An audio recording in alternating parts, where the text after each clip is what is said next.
নমস্কার, সবাইকে শুভেচ্ছা জানিয়ে আজকের ক্লাস শুরু করছি।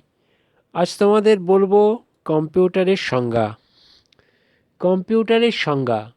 কম্পিউটার শব্দটি কম্পিউট শব্দ থেকে এসেছে, যার অর্থ হলো গণনা। বলা যায় কম্পিউটার একটি গণকযন্ত্র বা পরিগণক।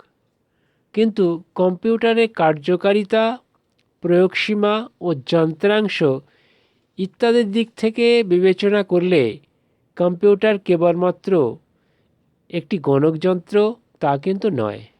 কম্পিউটার হলো দ্রুত গতিসম্পন্ন একটি জটিল যন্ত্র, যা সংশ্লিষ্ট বিবিধ যন্ত্রাদির যেমন ইনপুট, আউটপুট, প্রসেসিং ইউনিট এর সহযোগিতায় সমস্ত তথ্য সংরক্ষণ করতে পারে।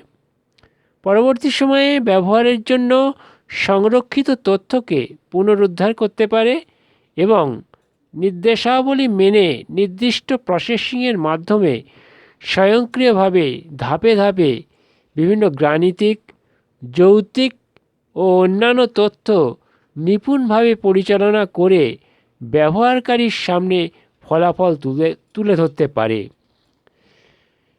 এই রকম যন্ত্রকেই আমরা কম্পিউটার বলবো। আজ এই পর্যন্ত। শুভেচ্ছা রইল। ধন্যবাদ।